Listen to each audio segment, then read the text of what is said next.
നമസ്കാരം. പ്രധാന വാർത്തകൾ.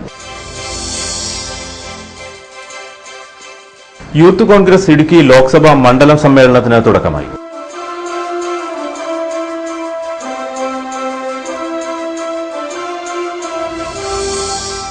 രാജ്യത്തിന് ശക്തമായ സാമ്പത്തിക അടിത്തറ നൽകിയതാണ് കോൺഗ്രസിന്റെ ഏറ്റവും വലിയ സംഭാവനയെന്ന് കേന്ദ്രമന്ത്രി കെ വി തോമസ്.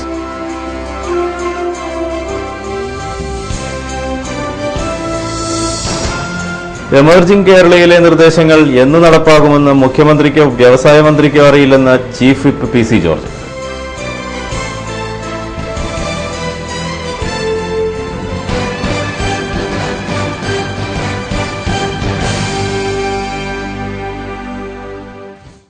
വിശദമായ വാർത്തകളിലേക്ക്. യൂത്ത് കോൺഗ്രസ് ഇടുക്കി ലോക്സഭാ മണ്ഡലം സമ്മേളനം തൊടുപുഴയിൽ ആരംഭിച്ചു.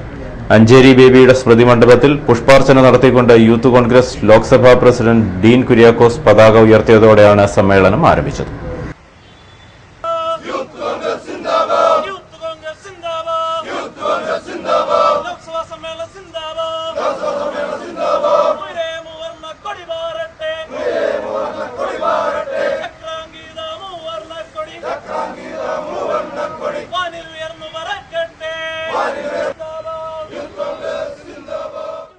ജനാധിപത്യത്തിൻ്റെയും മതേതരത്വത്തിൻ്റെയും നിലനിൽപ്പിനു വേണ്ടിയും സംരക്ഷണത്തിനു വേണ്ടിയും യുവതലമുറയെ പ്രാപ്തമാക്കുക എന്ന ഉദാത്തമായ ആത്യന്തികമായ ലക്ഷ്യബോധത്തോടു കൂടിയ പ്രവർത്തനങ്ങൾക്ക് ഗതിവേഗം പകരുവാനും നാടിൻ്റെ വികസനപരമായ നിലപാടുകൾക്ക് ശക്തമായ പിന്തുണ നൽകാനും ചെറുപ്പക്കാരെ പ്രാപ്തമാക്കുക എന്ന ലക്ഷ്യത്തോടു കൂടിയിട്ടാണ് എന്നീ കാര്യങ്ങൾക്ക് വേണ്ടിയിട്ടാണ് യൂത്ത് കോൺഗ്രസ് സംഘടനാപരമായി മുന്നോട്ട് പോകുന്നത്.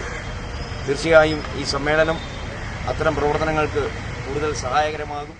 തുടർന്ന് ടൗൺ ഹാളിൽ മുൻ പ്രധാനമന്ത്രി രാജീവ് ഗാന്ധിയുടെ ജീവിതത്തിലെ സുപ്രധാന നിമിഷങ്ങൾ ക്രോഡീകരിച്ചുകൊണ്ടുള്ള ഫോട്ടോ പ്രദർശനം നടന്നു. ഫോട്ടോ പ്രദർശനം DCC president Roy K Paulose ഉദ്ഘാടനം ചെയ്തു. CP Mathew, John Nediyapala, KV Siddharthan, NI Benny, Bijo Mani, Jiyo Mathew, Charlie Andre തുടങ്ങിയവർ പ്രസംഗിച്ചു.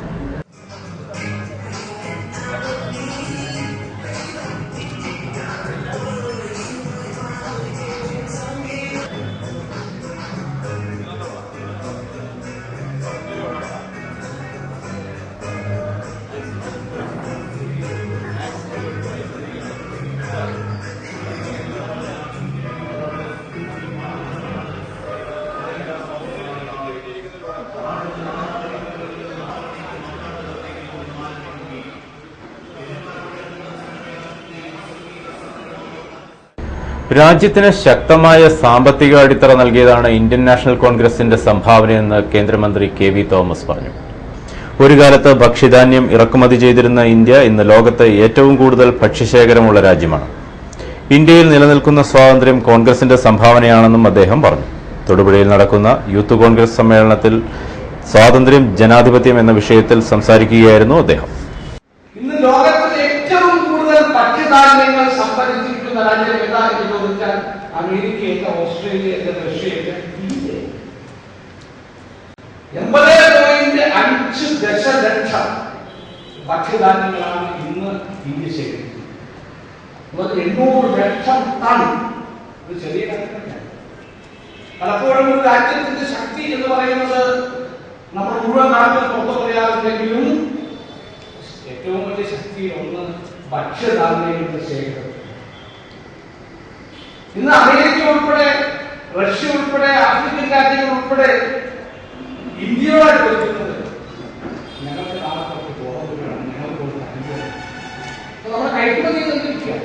ഭക്ഷ്യധാന്യങ്ങൾ ഇറക്കുമതി കാലഘട്ടത്തിൽ നിന്നും നമ്മുടെ ജനസംഖ്യ 40 കോടിയിൽ നിന്ന് 120 കോടിയായിരുന്നു. ആ 120 കോടി ജനങ്ങൾക്ക് എത്ര ഭക്ഷ്യധാന്യങ്ങൾ വേണ്ടത്? 55 ദശലക്ഷം. ഇന്നത്തെ പബ്ലിക് ഡിസ്ട്രിബ്യൂഷൻ സിസ്റ്റം അനുസരിച്ച് നമുക്ക് വേണ്ടത് 55 ദശലക്ഷം. 55 ദശലക്ഷം കഴിഞ്ഞ 25 ദശലക്ഷം ടൺ ഭക്ഷ്യധാന്യങ്ങൾ ഇന്ന് ഇന്ത്യയില്ല. പഞ്ചസാര ഒരു കാലഘട്ടത്തിൽ നാം ഇറക്കുമതി ചെയ്തിരുന്നു. കഴിഞ്ഞ വർഷം നാം ഉത്പാദിപ്പിച്ചത് 265 ലക്ഷം ടൺ പഞ്ചസാര. നമുക്ക് ആവശ്യമുള്ള അത് കഴിഞ്ഞ 40 വർഷത്തോളം ഇതിനകം കയറ്റുമതി ചെയ്തിട്ടുണ്ട്. ഇതൊരു വലിയ മാറ്റമാണ്. സാമ്പത്തിക രംഗത്തുണ്ടായിട്ടുള്ള വലിയൊരു മാറ്റം ഇതൊരു ചെറിയ കാര്യമാണ്. ഇന്ത്യൻ നാഷണൽ കോൺഗ്രസിന്റെ ഏറ്റവും വലിയ സംഭാവന എന്ന് ചോദിച്ചാൽ ഇന്ത്യയുടെ സാമ്പത്തിക മേഖല കെട്ടിപ്പിടിക്കുന്നത്, ഇന്ത്യൻ ജനാധിപത്യം നിലനിർത്തുന്നത്. P T Thomas M P മുഖ്യപ്രഭാഷണം നടത്തി. പ്രൊഫസർ മാടവന ബാലകൃഷ്ണപിള്ള വിഷയാവതരണം നടത്തി. എമർജിംഗ് കേരളയിലെ നിർദ്ദേശങ്ങൾ എന്ന് നടപ്പാക്കപ്പെടുമെന്ന് മുഖ്യമന്ത്രി ഉമ്മൻചാണ്ടിക്കോ വ്യവസായ വകുപ്പ് മന്ത്രി പി കെ കുഞ്ഞാലിക്കുട്ടിക്കോ പോലും പറയാൻ കഴിയില്ലെന്ന് ഗവൺമെന്റ് ചീഫ് പി സി ജോർജ്. വഴുത്തല ശാന്തിഗിരി കോളേജിൽ നടന്ന കോമേഴ്സ് ഫെസ്റ്റ് ഉദ്ഘാടനത്തോടനുബന്ധിച്ച് വിദ്യാർത്ഥികളുടെ ചോദ്യങ്ങളോട് പ്രതികരിക്കുകയായിരുന്നു അദ്ദേഹം. എക്സ്പ്രസ് ഹൈവേ കേരളത്തിന്റെ സാഹചര്യത്തിന് ഇണങ്ങുന്നതല്ലെന്നും അദ്ദേഹം പറഞ്ഞു. ഏത് കേരള യോജന നടപ്പാക്കാൻ പറ്റും? 10,000 ഏക്കർ ഭൂമി ഇപ്പോൾ തന്നെ കേരളം എന്ന് പറയുമ്പോൾ 65 കിലോമീറ്ററാണ് ആകേണ്ടത്. വീതി എന്ന് പറയുന്നത് 60 കിലോമീറ്റർ ആവറേജ്. കേരളത്തിന്റെ വീതി 60 കിലോമീറ്റർ ഉണ്ട്. അതിനകത്ത് തന്നെ ഇപ്പോ അങ്കമാലി ടു ട്രിവാൻഡ്രം നമുക്ക് നോക്കാം. അങ്കമാലി ടു ട്രിവാൻഡ്രം നോക്കുമ്പോൾ അങ്കമാലിയിൽ നിന്ന് മൂവാറ്റുപുഴ വഴി കോട്ടയം വഴി ഒരു ഹൈവേ കിടക്കുന്നു. അറ്റ് ദ സെയിം ടൈം അങ്കമാലിയിൽ നിന്ന് എറണാകുളം കോട്ടയം വഴി തിരുവനന്തപുരം കിടക്കുന്നു. അങ്കമാലിയിൽ നിന്ന് എറണാകുളം ആലപ്പുഴ വഴി തിരുവനന്തപുരം കിടക്കുന്നു. അപ്പൊ റെയിൽവേ ലൈൻ 2, മെയിൻ ഹൈവേകൾ 3. ഏറെ 60 കിലോമീറ്റർ അകത്താണ് പോലെ ഇത് മുഴുവൻ. ഇനി എങ്ങോട്ടാണ് റോഡ് ഉണ്ടാക്കിക്കൊണ്ട് പോകുന്നത്? തലയ്ക്ക് വട്ടുപിടിച്ചോന്മാരാ ഇനിയും റോഡ് വേണമെന്ന് പറഞ്ഞ് കിടക്കുന്നത്. യാതൊരു സംശയപ്പെട്ട കേരളത്തിൽ അതല്ല മക്കളെ ആവശ്യം. വികസനത്തിൽ റോഡുകൾ ആവശ്യമാണ്. പക്ഷേ ചെയ്യുന്ന ഞാൻ ഉദാഹരണമായിട്ട് തൊടുപുഴ ചൂണ്ടിക്കാണിക്കുക. തൊടുപുഴ എന്ന് പറയുന്ന പട്ടണത്തിൽ വന്നിറങ്ങുന്ന ആർക്കെങ്കിലും വണ്ടിയുടെ കൺജഷന്റെ കൊണ്ട് യാത്ര ബുദ്ധിമുട്ടുണ്ടാവുന്നു? ആർക്കില്ല. എന്നാൽ മൂവാറ്റുപുഴ ഉണ്ടാവുന്നുണ്ട്. എന്തുകൊണ്ട്? തൊടുപുഴ പ്രത്യേകത പാരലൽ ഹൈവേയും റോഡുകളും പാലങ്ങളും ഉണ്ടാക്കിക്കൊണ്ട്, അനുബന്ധ റോഡുകളും ഉണ്ടാക്കിക്കൊണ്ട് ജനങ്ങളുടെ ദുരിതം ഒഴിവാക്കണം. തൊടുപുഴയിൽ മിസ്റ്റർ പി ജെ ജോസഫ് ചെയ്തിരിക്കുന്നു. കോട്ടയത്ത് ചെയ്യേണ്ടത് ബൈപ്പാസുകളാണ്. അല്ലാതെ എക്സ്പ്രസ് ഹൈവേ ഒന്നും ഉണ്ടാക്കി ഉള്ള സ്ഥലം മുഴുവൻ, ഒന്നാമത് സ്ഥലമില്ല, കൃഷിയിടമില്ലാത്ത സ്ഥിതിക്ക് ബൈപ്പാസുകൾ ഉണ്ടാക്കിക്കൊണ്ട് ജനങ്ങൾ സൗകര്യം ഏർപ്പെടുത്തുകയാണ് ചെയ്യേണ്ടത്. ഇതാണ് എന്റെ അഭിപ്രായം.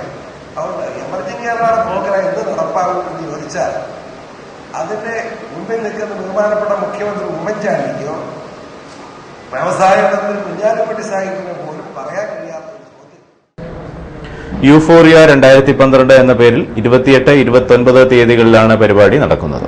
CMI Muvattupuzha provincial father Sijan ഊന്നുകല്ലിൽ അധ്യക്ഷനായിരുന്നു. കൊച്ചി കോളേജ് കോമേഴ്സ് വിഭാഗം തലവൻ ഡോക്ടർ MC ദിലീപ് കുമാർ മുഖ്യപ്രഭാഷണം നടത്തി. വിദ്യാർത്ഥികളുടെ വിവിധ കലാപരിപാടികളും മത്സരപരിപാടികളും നടന്നു.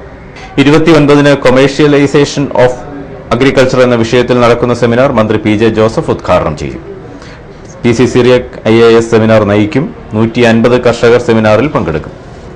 ഇടുക്കി പ്രസ് ക്ലബ് ജനകീയ കൂട്ടായ്മയുടെ സഹകരണത്തോടെ ന്യൂട്രിനോ ഗവേഷണശാല സംബന്ധിച്ച് സെമിനാർ സംഘടിപ്പിച്ചു. ഇടുക്കി പ്രസ് ക്ലബ് ഹാളിൽ press club president SD Satheesan നായരുടെ അധ്യക്ഷതയിലായിരുന്നു സംവാദം. ആണവ ശാസ്ത്രജ്ഞൻ VT Padmanabhan, academy of physics teachers Kerala journal editor doctor PJ Kurian എന്നിവർ സംവാദം നയിച്ചു. ശാസ്ത്രലോകം ഇടപെട്ട് ആശങ്കകൾ ദൂരീകരിച്ചാൽ ന്യൂട്രീനോ പരീക്ഷണം സ്വാഗതാർഹമാണെന്ന് VT പത്മനാഭൻ പറഞ്ഞു. പ്രധാന പരീക്ഷണശാല കേരള അതിർത്തിയിലാണ് വരുന്നതെന്നും കേരളത്തിനുള്ളിൽ പരിസ്ഥിതി ആഘാത പഠനം നടന്നിട്ടില്ലെന്നും ലോകത്തെ ഏറ്റവും പരിസ്ഥിതി ലോല പ്രദേശങ്ങളിലൊന്നായ ഇടുക്കിയിൽ ഉണ്ടാകാവുന്ന ആഘാതങ്ങൾ വിലയിരുത്തപ്പെട്ടിട്ടില്ലെന്നും അദ്ദേഹം പറഞ്ഞു. തുരങ്കം നിർമ്മിക്കാൻ പാറ പൊട്ടിക്കേണ്ടി വരുന്നത് ദോഷകരമായേക്കാം. അമേരിക്ക സായുധ ലക്ഷ്യങ്ങൾക്ക് കണ്ടെത്തലുകളെ ഉപയോഗപ്പെടുത്താമെന്നും അദ്ദേഹം ചൂണ്ടിക്കാട്ടി. അപ്പോൾ കേരളത്തിലാണ് എന്നതിൽ എനിക്ക് സംശയമില്ല. ഇത് വേറെ ആരെങ്കിലും പ്രൂവ് ചെയ്യണം, കേരളത്തിലല്ലായിരുന്നു. കാരണം ഈ എൻവയൺമെന്റൽ ഇമ്പാക്ട് അസസ്മെന്റ് സ്റ്റഡിയുടെ ബേസിസിലാണ് കേന്ദ്ര ഗവൺമെന്റ് ഇവർക്ക് സാങ്ഷൻ കൊടുത്തിരിക്കുന്നത്. അതിൽ പറഞ്ഞിരിക്കുന്നത് തെറ്റാണ് എങ്കിൽ പിന്നെ രണ്ടാമത് സാങ്ഷൻ ഇവർ എപ്പോഴും ഇത് കേരളത്തിനോട് ഇത് എന്തുകൊണ്ട് കേരളത്തിനോട് ഇത്ര അലർജി എന്നുള്ളത് എനിക്ക് മനസ്സിലായി. നമുക്ക് ആർക്കും മനസ്സിലാകാനില്ല. രണ്ടാമത്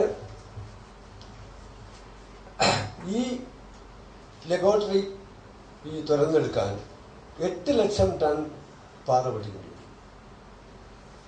8 ലക്ഷം ടൺ പാറ പൊട്ടിക്കുമ്പോൾ അത് കേരളത്തിന്റെ ബോർഡർ അനുസരിച്ച് ഒരേ പാറയാണ്. ഒരേ പാറ 8 ലക്ഷം ടൺ പൊട്ടിക്കുമ്പോൾ എന്തൊക്കെ എഫക്റ്റ് ഉണ്ടാവും? മറ്റു പല സ്ഥലങ്ങളിലും മൈനിങ് നടക്കുന്ന സ്ഥലങ്ങളിൽ കണ്ടിരിക്കുന്നത് റിക്ടർ സ്കെയിലിൽ 3 വരെ ഉയരാവുന്ന ഭൂമി കുലുക്കങ്ങൾ ഉണ്ടായിട്ടുണ്ട്. അതെല്ലാ സ്ഥലത്തും. ഇപ്പോൾ യുണൈറ്റഡ് സ്റ്റേറ്റ്സ് ജിയോളജിക്കൽ സർവീസ് ആണ് ലോകത്തിലുള്ള എർത്ത്ക്വേക്കിനെ കുറിച്ച് ഏറ്റവും ആധികാരികമായിട്ടുള്ള രേഖ കൊടുക്കുന്നത്. അവിടെ ഒരു സെപ്പറേറ്റ് ഹെഡിങ് തന്നെയുണ്ട് അവർക്ക്, എക്സ്പ്ലോഷൻ ഇൻഡ്യൂസ്ഡ് എർത്ത്ക്വേക്ക്, മൈനിങ് കൊണ്ടുണ്ടാകുന്ന എക്സ്പ്ലോഷനിൽ കൂടെ ഉണ്ടാകുന്ന എർത്ത്ക്വേക്കുകളുണ്ട്. അപ്പൊ അത്തരം എർത്ത്ക്വേക്കുകൾ ഉണ്ടാകുമോ? ഈ എർത്ത്ക്വേക്ക് ഉണ്ടാകുന്ന സമയത്ത് തന്നെ വേറെ ഏതെങ്കിലും RIS റിസർവോയർ ഇൻഡ്യൂസ് സീസ്മിസിറ്റി ഉണ്ടോ, മൺസൂൺ ഇൻഡ്യൂസ് സീസ്മിസിറ്റി ഉണ്ടോ, എന്തെങ്കിലും പ്രശ്നമുണ്ടോ, രണ്ടും കൂട്ടിച്ചേർന്നിട്ട് അതിന്റെ ആഘാതം കൂട്ടുമോ? ഇതിനെക്കുറിച്ച് പഠനങ്ങൾ നടന്നിട്ടുണ്ട്. ഞാൻ പറയുന്നത് ഭൂമി കുലുക്കം ഉണ്ടാവുന്നു, അല്ലെങ്കിൽ ഇവിടുത്തെ ഇടുക്കി അണക്കെട്ടുകൾ മുഴുവൻ വീണ് പോകുമോ എന്നല്ല. പക്ഷെ ഞാൻ പറയുന്നത് ഇത്തരം വൾണറബിൾ ആയിട്ടുള്ള ഡൈനമിക് ആയിട്ടുള്ളതും വൾണറബിൾ ആയിട്ടുള്ള സ്ട്രക്ചേഴ്സ് ഉള്ള സ്ഥലത്ത് നിങ്ങൾ പോയിട്ട് എന്തെങ്കിലും ഇത്തരം പണിയെടുക്കും, ഇത്തരം മേജർ കൺസ്ട്രക്ഷൻ വർക്ക് നടത്തും, ഡിസ്ട്രക്റ്റീവ് കൺസ്ട്രക്ഷൻ വർക്ക് നടത്തുമ്പോൾ നിങ്ങൾ അതിന്റെ ആഘാത പഠനം നടത്തണം. ആശങ്കകൾക്ക് അടിസ്ഥാനമില്ലെന്നും 11ാം പദ്ധതിയിൽപ്പെടുത്തി ഇന്ത്യ ഗവൺമെന്റാണ് പരീക്ഷണം ആരംഭിച്ചിരിക്കുന്നതെന്നും ഡോക്ടർ PJ കുര്യൻ വ്യക്തമാക്കി. ഇപ്പോഴത്തെ മാപ്പ് പരിശോധിച്ചാൽ പദ്ധതി പൂർണ്ണമായും തമിഴ്നാട്ടിലാണെന്ന് മനസ്സിലാകും. ഇടുക്കി വൈദ്യുതി പദ്ധതിക്ക് വേണ്ടി 41 കിലോമീറ്റർ പാറ തുരന്നിട്ടും കുഴപ്പങ്ങളുണ്ടായിട്ടില്ലെന്നും അദ്ദേഹം ചൂണ്ടിക്കാട്ടി. 2011 നവംബർ മാസം 30-ാം തീയതി ഇന്ത്യൻ പാർലമെന്റിൽ 3 ചോദ്യങ്ങൾ ഇതിനെ സംബന്ധിച്ച് ചോദിച്ചു. കേരളത്തിനെ ഇത് ബാധിക്കുമോ എന്നുള്ളതിന് ഇന്ത്യൻ പ്രധാനമന്ത്രി അതിന് തന്നിരിക്കുന്ന മറുപടി എന്റെ കയ്യിലുണ്ട്. കേരളത്തിനെ യാതൊരു വിധത്തിലും നെഗറ്റീവായിട്ട് ബാധിക്കില്ലെന്ന് ഇന്ത്യൻ പാർലമെന്റിൽ പ്രസ്താവിച്ചിട്ടുള്ളതാണ്. ഇതൊരുപക്ഷെ ആദ്യത്തെ സർവേയിൽ കേരള ബോർഡ് ക്രോസ് ചെയ്തിട്ടുള്ള മാപ്പുകൾ എടുത്തിട്ടുണ്ടായിരിക്കാം. പക്ഷെ ഇപ്പോൾ അവർ ഉദ്ദേശിക്കുന്ന 2 കിലോമീറ്ററിലധികം വരുന്ന ടണലും ആ ടണലിന്റെ ഒടുവിൽ വരുന്ന ചെറിയൊരു ഗുഹ, ആ ഗുഹയുടെ ചേർന്ന് വരുന്ന ഒരു ചെറിയൊരു ഗുഹ എന്ന് പറയുന്നത് ഇതിന്റെ കൺട്രോൾ സിസ്റ്റം സ്ഥാപിക്കാൻ വേണ്ടിയാണ്. ഇത് വേറെ ലാഭമല്ല. അതുപോലെ പാറ പൊട്ടിക്കുന്നതിനെ സംബന്ധിച്ച് എനിക്ക് തടസ്സങ്ങൾ പറയാനുണ്ട്. ഈ തൊടുപുഴയ്ക്ക് സമീപമുള്ള ഇടുക്കി പദ്ധതിക്ക് വേണ്ടി എത്ര 10-40 കിലോമീറ്റർ നീളത്തിൽ പാറ പൊട്ടിച്ചിട്ടില്ലേ? പാറ പൊട്ടിക്കുന്നത് വളരെ കൺട്രോൾഡ് ആയിട്ട് പാറ പൊട്ടിക്കുമ്പോൾ അത് വലിയ പ്രശ്നങ്ങളൊന്നും ഉണ്ടാക്കുന്നില്ല. പാറ പൊട്ടിക്കുന്നത് മൂലമുള്ള വൈബ്രേഷൻ, സൗണ്ട് വൈബ്രേഷൻസ് എന്ന് പറയുന്നത് 1-2 കിലോമീറ്റർ കൊണ്ട് അബ്സോർബ് ആയി പോകുന്നു എന്നുള്ളതാണ് ശാസ്ത്രീയമായി സുപ്രീം കോടതി വരെ വിധി പറഞ്ഞിരിക്കുന്നത്. അപ്പോൾ ശാസ്ത്ര സത്യങ്ങളെ നമ്മൾ ഒത്തിരി വളച്ചൊടിച്ച് ജനങ്ങളുടെ ഇടയിൽ അകാരണമായി ഭീതി സൃഷ്ടിക്കുന്നത് ഒരു ശരിയല്ല. പട്ടയമില്ലാത്ത ഭൂമിയിൽ തൊഴിലുറപ്പ് ജോലി ചെയ്യുന്നതിനുള്ള നിയമതടസ്സം നീക്കിയതായി PT തോമസ് MP അറിയിച്ചു. സംസ്ഥാന ഗ്രാമവികസന വകുപ്പ് മന്ത്രി KC ജോസഫുമായി MP നടത്തിയ ചർച്ചയിലാണ് ഇത് സംബന്ധിച്ച ഉത്തരവ് ഉണ്ടായത്. തൊഴിലുറപ്പ് ജോലി സമയം രാവിലെ 9 മുതൽ 5 വരെ നിജപ്പെടുത്തിയിട്ടുണ്ടെന്നും MP അറിയിച്ചു. കരിങ്കുന്നം ഗ്രാമപഞ്ചായത്തിന്റെ 14ാമത് പ്രസിഡന്റായി കേരള കോൺഗ്രസ് M സംസ്ഥാന സെക്രട്ടേറിയറ്റ് അംഗവും ജില്ലാ ജനറൽ സെക്രട്ടറിയുമായ ജിമ്മി മറ്റത്തിപ്പാറ തിരഞ്ഞെടുക്കപ്പെട്ടു. മുൻ പഞ്ചായത്ത് പ്രസിഡന്റ് ജോജി തോമസ് പേര് നിർദ്ദേശിക്കുകയും മുൻ വൈസ് പ്രസിഡന്റ് KK തോമസ് പിന്താങ്ങുകയും ചെയ്തു. കയ്യേറ്റങ്ങളും അനധികൃത പരസ്യങ്ങളും ഒഴിപ്പിക്കുന്നതിൽ മുനിസിപ്പൽ ചെയർമാൻ സ്വജനപക്ഷപാതം കാണിക്കുന്നതായി ആരോപിച്ച് ഹിന്ദു ഐക്യവേദി നഗരത്തിൽ പ്രകടനം നടത്തി. യൂത്ത് കോൺഗ്രസ് സമ്മേളനത്തിന്റെ ഭാഗമായി സ്ഥാപിച്ചിട്ടുള്ള ഫ്ലക്സ് ബോർഡുകൾ നീക്കം ചെയ്യാൻ അധികൃതർ തയ്യാറാകുന്നില്ലെന്നാണ് ആക്ഷേപം. പ്രകടനത്തെ തുടർന്ന് നടന്ന യോഗം സ്വാമി അയ്യപ്പദാസ് ഉദ്ഘാടനം ചെയ്തു. യൂത്ത് കോൺഗ്രസ് ഫ്ലക്സ് ബോർഡുകളുടെ ചിത്രമേന്തിയായിരുന്നു പ്രകടനം.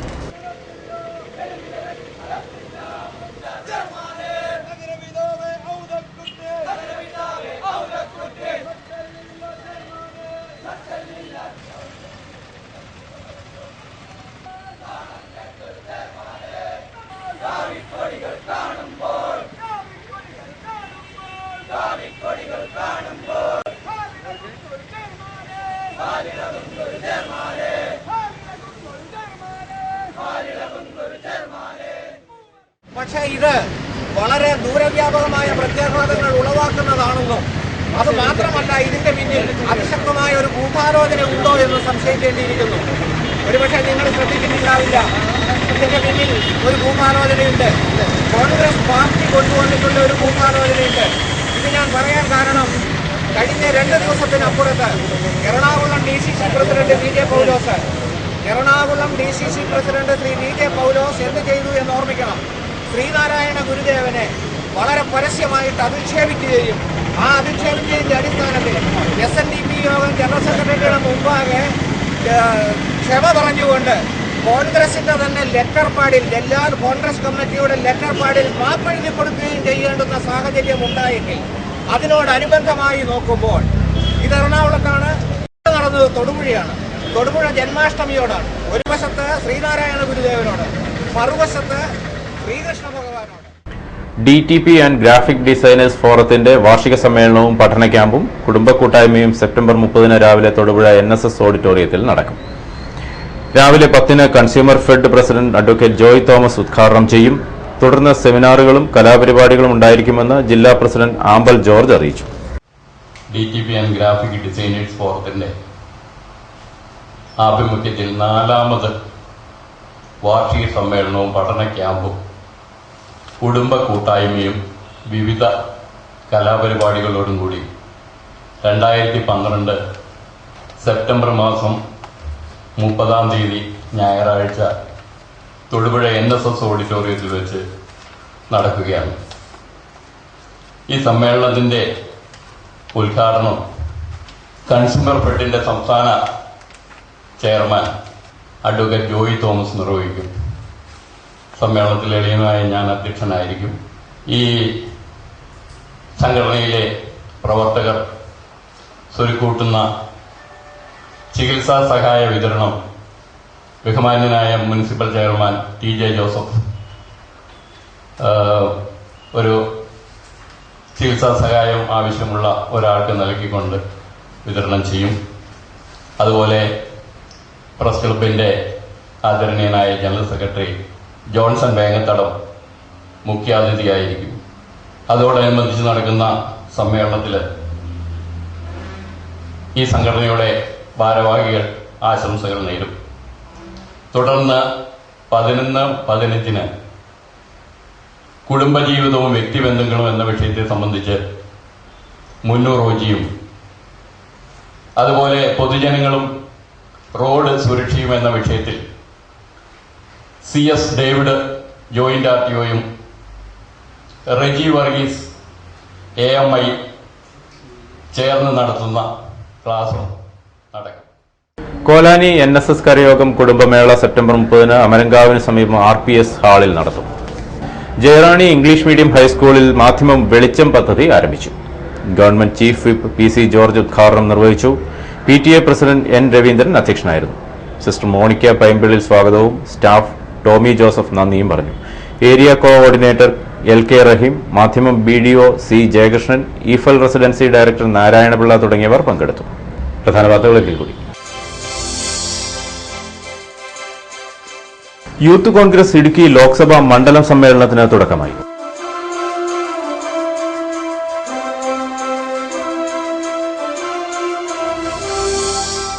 രാജ്യത്തിന് ശക്തമായ സാമ്പത്തിക അടിത്തറ നൽകിയതാണ് കോൺഗ്രസിന്റെ ഏറ്റവും വലിയ സംഭാവനയെന്ന് കേന്ദ്രമന്ത്രി KV തോമസ്.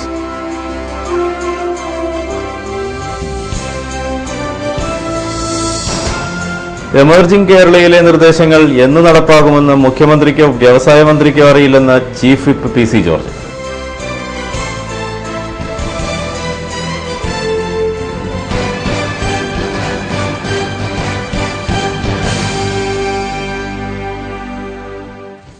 ഈ ബുള്ളറ്റിൻ അവസാനിക്കുന്നു. നമസ്കാരം.